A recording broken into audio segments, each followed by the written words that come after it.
Hi, good afternoon. My name is Poney Chiang. I'm a practitioner of acupuncture and traditional Chinese medicine from Toronto, Canada. Welcome to today's American Acupuncture Council live Facebook podcast show. I'm your host for today.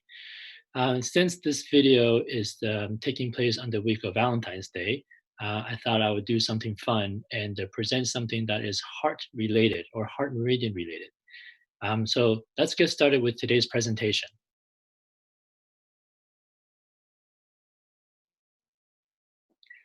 So the title of my presentation is "Wear Your Heart on Your Sleeve," and the subtitle "Neuro-anatomy of Heart 4 to Heart 7." And so it's kind of a tongue-in-cheek idea that Heart 4 and Heart 7 are very close to our wrist, so it's very close to the sleeve. And obviously, because it's Valentine's Day, I chose to talk about the heart meridian.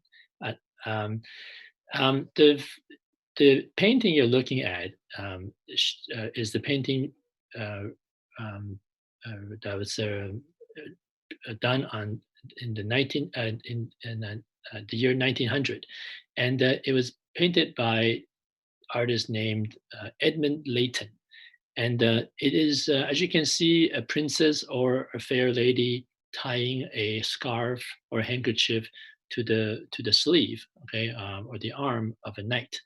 And this is supposedly one of the origins behind the English expression to wear one's heart on your sleeve, which of course means somebody who speaks their mind, who somebody has no agenda, who's very direct. What you see is what you get.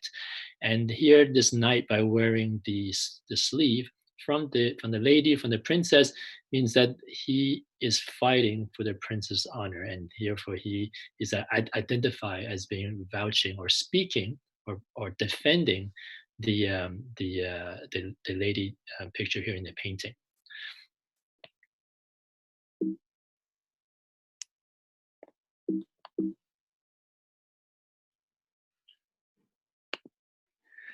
So what we're going to do first is we're going to look at the historical development of these points, particularly heart meridian points in the early classics. And what I mean by the early classics are works around the time of the Han Dynasty or shortly after. So as you know, the Ling Shu or the Yellow Emperor's Classic of Internal Medicine has two volumes: the Plain Question and which is a Su, and the Ling Shu, which is Spiritual Pivot. And in Chapter 10 of the Spiritual Pivot, we learn about the channel theory and the channel pathways of the different channels on the body. And there's one paragraph that focuses on the heart channel. Now, in this paragraph from the chapter 10 of the Ling Shu entitled Channel Vessel, it says that there is a luo channel, or what the classic describes as a separation. So if you look at the second bullet, it says pathway, the separation of the hand lesser yin or xiao yin is named heart 5. And so here we actually have a point identified by its name. Of course, in the classic, it would be called Tongli, the Chinese name of the point, instead of heart 5. And it says that it's located 1.5 cun from the wrist, separates and course upwards, follow the channel, enters into the heart, connects to the tongue root, joins the eye connection, and so on and so forth. Now, if you are very good at the point location, you might be scratching your head a little bit and wondering, hey, wait a minute. Tongli is not 1.5 cun, it's actually supposed to be 1 cun from the wrist. So this is an example of a lot of discrepancies we see in the classics. At the time of the Ling Shu, heart 5 was actually considered 1.5 cun from the wrist, as opposed to the way it is currently taught as 1 cun from the wrist crease. But that's not the reason why I'm talking about this. That's just kind of interesting trivia. I'm introducing to the idea that in the time of the spiritual pivot, we're starting to have a little bit of introduction to certain points on the heart meridian, and we know at least our heart 5 or Tongli is supposed to be on the heart meridian or the hand lesser yin meridian. But you may be surprised that Very few points from the heart meridian are actually recognized by name and location in the at the time of the Yellow Emperor's internal medicine. The only other place that hints at a location of a heart point eh, um, from a point from the heart meridian is in Lin Shu chapter 52. The title of that chapter is called Wei Qi, as in defensive qi. And there they talk about, if you look at the fourth bullet on the page, the root of the hand Shaoyin is at the tip of the sharp bone, manifest at the back shoot.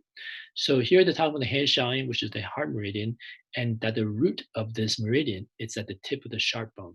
We uh, modern scholars believe that the sharp bone refers to the pisiform bone in the wrist, in the carpals of the hand, which has a bony protrusion.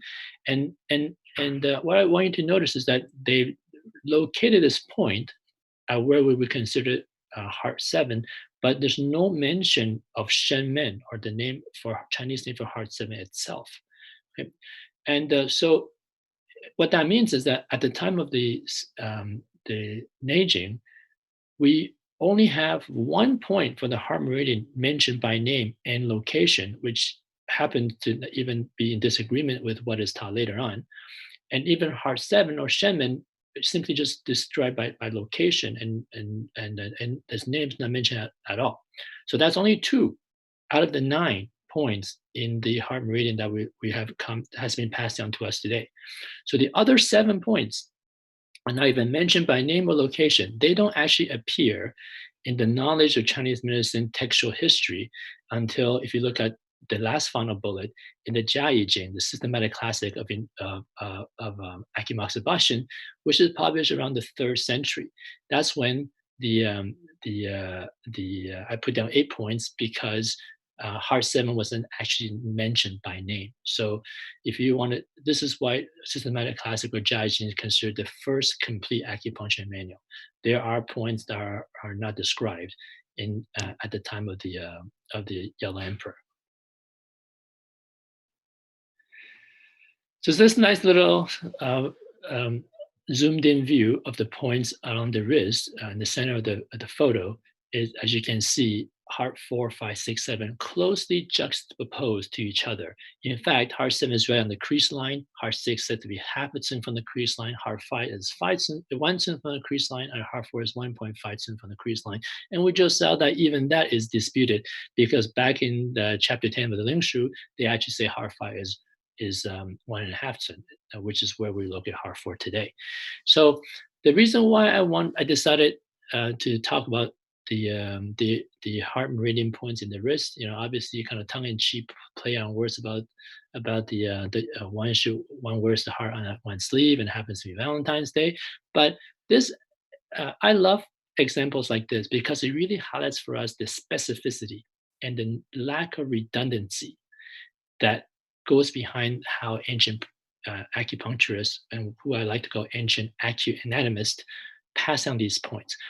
A lot of people would ask me in my workshops, is heart 4, 5, 6, 7 just one point? Because one looks at them as so close, and any reasonably educated person would ask that question: why would you have 4 points in that such a tiny little space? Now, this is where the brilliance of the ancient acuanatomists comes in. They pass on these points for very specific reasons. It's because, in fact, they are different anatomically. And this is the focus of our presentation today. Before we jump into very new anatomical, I'd like to just acknowledge William Shakespeare in his work, The Othello, Act 1, Scene 1. Is the first textual record of the saying, wearing my heart upon my sleeve.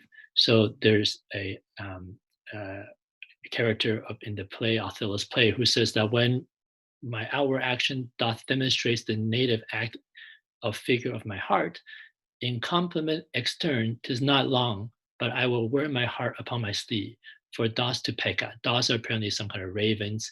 I'm not what I am. So if I am not consistent internally and internally I'm not what I seem to be, I am therefore not worthy and deserve to be pecked at by these ravens and as such.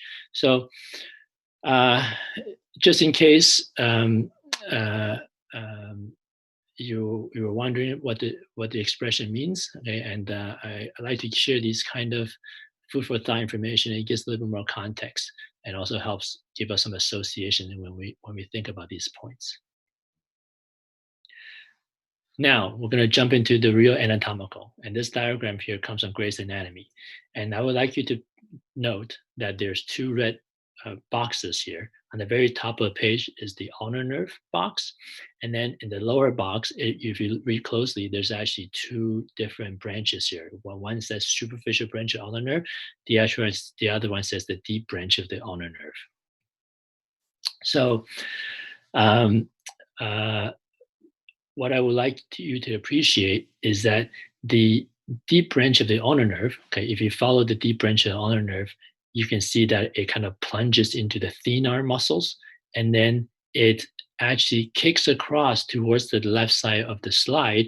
That horizontal branch that is also labeled, it's called a deep branch of the ulnar nerve. It innervates the interosseous muscles. So these are the muscles that allow you to abduct and adduct the fingers. And it actually makes its way all the way into the adductor pollicis muscle. And that's the muscle that allows you to adduct the thumb. Okay, so just another variant of the interosseous muscle, but because it's associated with tongue, we call it adductor pollicis instead of interosseous pollicis. And so all these branches become important because in a moment we're going to see how brilliant ancient acupuncturists are in their knowledge of this anatomy and assign different points to each of these specific branches. So in this video, I'm going to show you the needle is inserted into heart 4. And heart 4 is assigned the ulnar nerve trunk. Obviously, you can stimulate the nerve trunk from, let's say, small intestine 8 in the elbow, but at that level of the anatomy, it also innervates some wrist extensor muscles. But once you come distally to the level of heart 4, it is sort of the first stop before it branches into these deep and superficial branches I just mentioned. Now, because it is superior to the deep motor branch, which I just described innervates the interosseous muscles, when you electrically stimulate that, it would stimulate everything downstream of it. So including the superficial branch, which is responsible for the cutaneous sensation of the palm and the back of the hand, but only for the medial 1.5 fingers. Okay, so according to ulnar nerve distribution. But unfortunately, because the video cannot demonstrate paresthesia or tingling sensation that the subject is feeling, all we're going to see is the motor aspect of this mixed nerve trunk at heart 4. So when I play this video, you're going to see that there's movement of the fingers, the thumb is moving. In fact, when I sustain the stimulation, what you can see is that there's an opposition. So the thumb and fingers are coming together by virtue of contraction of the thenar and hypothenar muscles. By virtue of the contraction of the hypothenar and the adductor pollicis muscles, not the hypothenar muscles. That actually is in fact innervated by the median nerve, not the ulnar nerve. Play the video one more time so you can see. But in addition to the motor aspect you're seeing with the interosseous muscles moving, this subject is feeling tremendous paresthesias or numbness and tingling into the palmar side of the hypothenar and also into the dorsal side of the medial 1.5 fingers. So this color-coded image is meant to remind everybody how the ulnar nerve and the median nerve covers different terrain in the head. If I can draw your attention to the left side of the slide, you'll see the dorsal aspect of the hand, and you can see that in pink, that's the distribution of the radial nerve, whereas in green is the distribution of the ulnar nerve. But if you look closely at the dotted line that's pointing to the back of the hand in the green section, it actually says the dorsal branch. So we haven't talked about that branch yet. There's a dorsal cutaneous branch that goes to the back of the hand, but only the 1.5 fingers. In some people, it could be 2.5 fingers. Okay, as you can see by the separation of where the pink and green separates in the center of the middle finger in this diagram. Now, if I can draw your attention to the right side, now we're looking at the palmar side of the hand, and you will notice that the palmar side is innervated not by the radial nerve anymore. In brown color, we see that it's innervated by the median nerve. So the median nerve is in fact responsible for the palmar innervation, including the palm and fingers of the lateral 3.5 fingers. And then, whereas in green, you see that the ulnar nerve, if you look at where the dotted line is pointing to the palm, you see that there's actually two sections. There's a crosshatch section closer to the heel of the hand that is labeled as the ulnar nerve palmar branch. But when we look at the dotted line that's pointing to more kind of the ball of the palm, that is innervated as the ulnar nerve digital branches. So all in all, we have seen palmar branches, digital branches, dorsal branches. Okay, and let's take a look at how these all perfectly superimpose on these acupuncture points around the wrist. This is slide talks about heart 5, and heart 5 is also the lower point, which means that it's supposed to connect interior and exterior relationship. So the exterior relationship to the heart is none other than the small intestine, the hand taiyang. So as a point, it is supposed to traverse from the yin side of the wrist and hand into the yang side of the wrist and hand, going from, in other words, the heart to the small intestine, or from the shaoyin to the taiyang. And now, what's very beautiful is that there is exactly a nerve branch of the ulnar nerve that does that. Okay, if you look at the black and white photo on the bottom portion of the slide, you can see on the left side, I have 2 points as labeled heart 5, okay, and small intestine 5. Heart 5, the dotted line that's shown, the dotted white line on the left side of the photo here represents the outer contours of the ulnar bone. And you can see that the ulnar nerve that's labeled in white here with the arrow is continuing into the hypothenar, but on its way to doing that, we have this branch exactly where heart 5 is located, where the red dot is on the slide. It branches towards small intestine 5. In other words, it branches from the inside to the yang side, the yin side to the yang side of the body. So this branch is called the dorsal cutaneous branch, and it perfectly satisfies channel theory, that is a low meridian, the low point. This is a dissection that is from the work that we've done. The nerves are not naturally yellow like this. They've been colored in by an artist to make it more easily visible. And so I want to just start by helping you orientate yourself. If you look at the legend on the bottom right, you'll see that the arrow pointing down is distal, arrow pointing out is proximal. So imagine this is somebody's arm pointing downwards, and then the ulnar side is actually the right side of the slide, and the left side of the slide is the radial side. And so if you let me just help orient you again. This metallic probe you see towards the left side of the wrist here is lifting up the tendon of flexor carpi ulnaris to expose the neurovascular bundle of the ulnar nerve and artery. Okay, so in this slide here, C will be the flexor carpi ulnaris muscle. B is pointing to the neurovascular bundle, and A is pointing to that dorsal cutaneous branch that is now going to become heart 5. Just as an aside, the dorsal cutaneous branch actually ultimately bifurcates and becomes small intestine 6 and small intestine 5 later on, but that's beyond the scope of our heart meridian discussion for today. If I can draw your attention to heart 6, the arrow, heart 6, you'll see that it is centered over the vessel, and we'll talk more about that. And then heart 7 is on the wrist line. Okay. What's interesting about heart 6 is that this point has an unusual location. Remember, I said these points, other than heart 5, which is identified by name and location in the spatial pivot, points like heart 4, heart 6, and 7 are not even mentioned by name. in the Neijing. So the first time that Heart-6 ever appears is in the Jiaijing Systematic Classic. And its location is kind of unusual. If you look at the description on the top of the slide, I bolded it and highlighted for you in red. It tells that this point is in the pulse behind the palm, 5 fin towards the wrist. 5 fin is like a fin is a 0.1 cun, so 5 fin basically means half a cun. And but interesting is that it's located at a pulse. Now, if you can take a look at this black and white photo, this photograph is taken from the article, The Nerve of Henle, an anatomical immunohistochemical study from the Journal of Hand Surgery. And these hand surgeons were interested in finding out more about the anatomy of the ulnar nerve. And you can see labeled in this diagram here in A, if you look at the left side of the black and white photo, A is the ulnar artery, N is the ulnar nerve.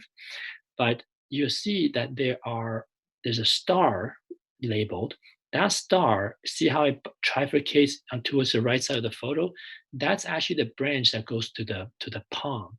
And if you remember the color photo of the distribution of the nerves of the hands, I talked about a crosshatch portion around the heel portion of the hand.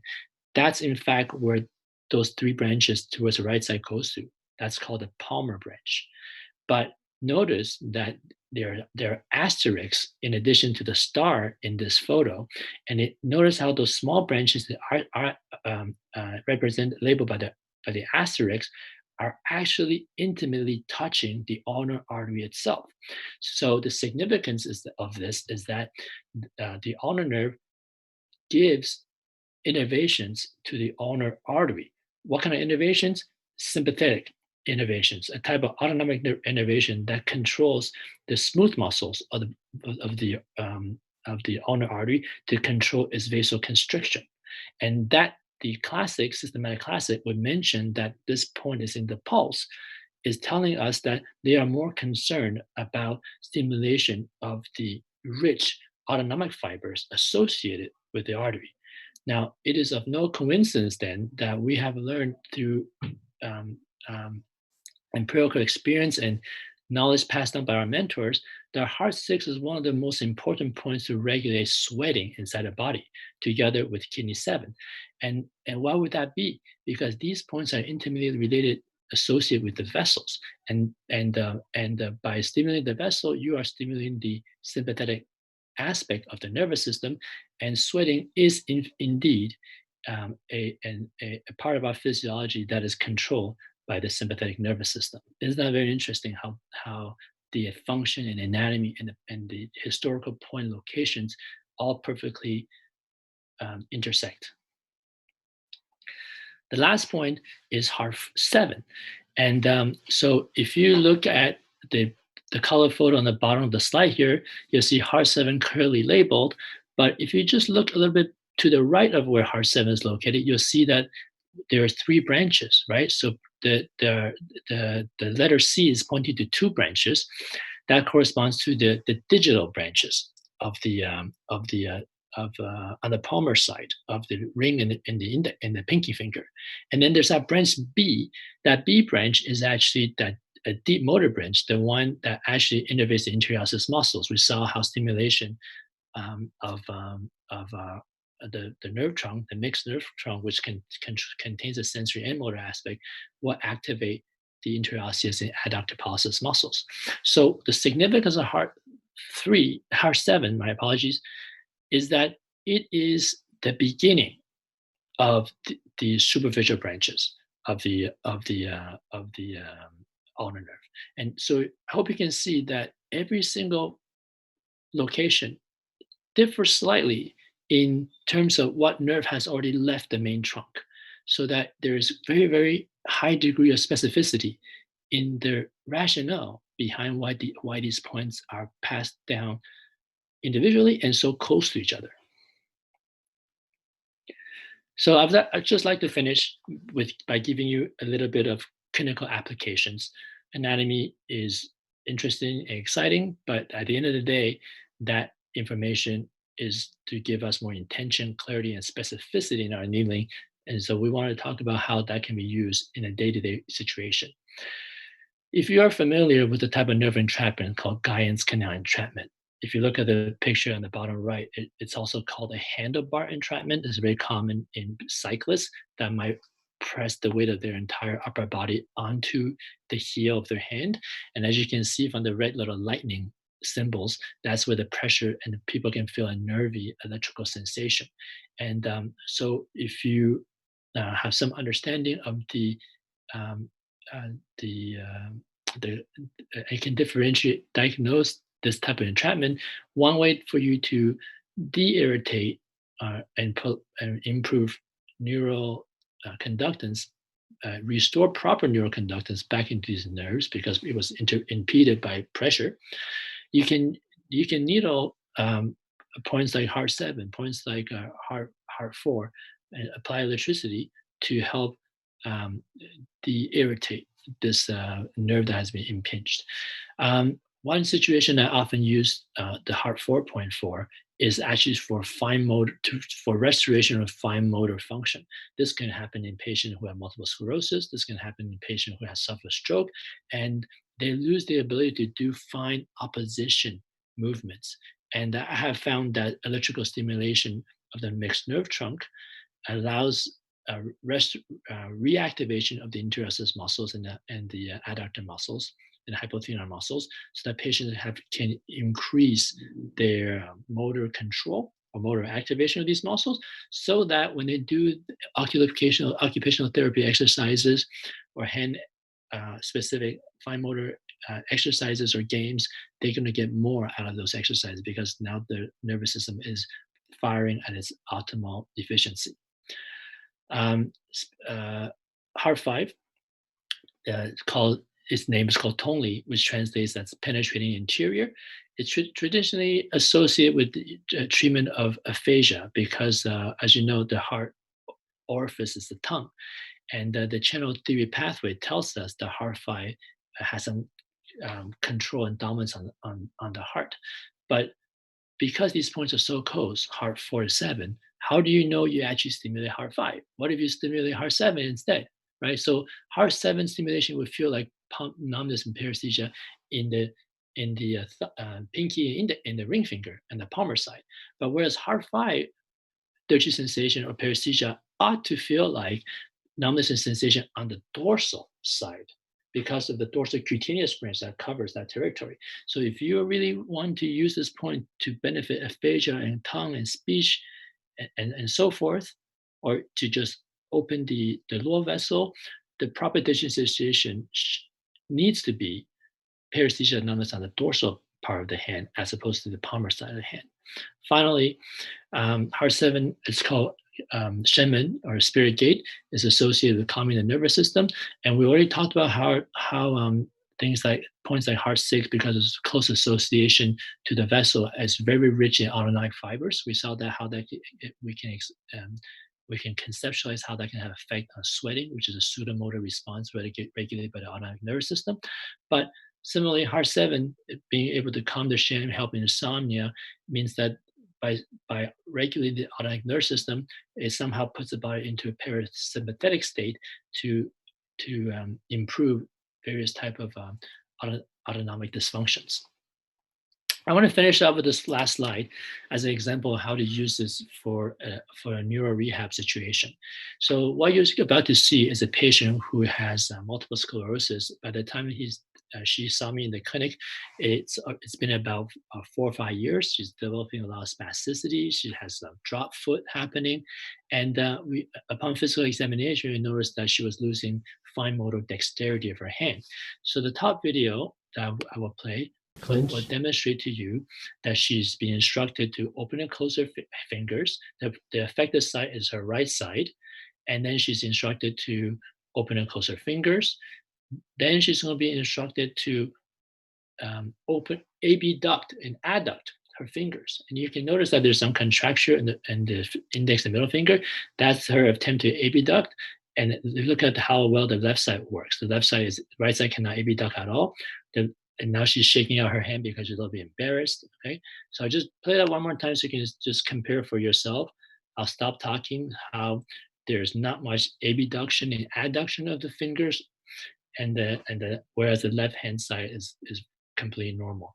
And this is important because the deep motor branch of the ulnar nerve, okay, is responsible for the innervation of those interosseous muscles.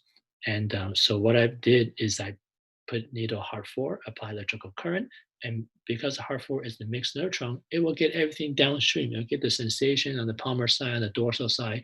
You'll get the deep motor branch, you'll get the superficial branches, and immediately after the first treatment, you notice that Go ahead. now the ability to abduct and adduct the finger is immediately improved. And that's just going to show you how adaptive or plastic our nervous system is, even for something that's been going on for several years. One treatment, as long as you're able to have high specificity, you can really do a lot to help these patients. So that's all I have prepared for you guys today. I hope you enjoyed that. I hope you learned something interesting about the hard points around around the wrist, and that they are in fact not the same point. They are very very specific information that the ancients have passed down for us, and and uh, I hope that inspires you to review anatomy, and because I firmly believe that the more you understand your neuroanatomy, the more specificity you can have with your needling, and then the better outcome you can deliver to your patients. Thank you very much, everybody, for listening. I wish you have a happy Valentine's Day, and don't forget to join us next week. Our speaker for next week is Sam Collins. Thank you.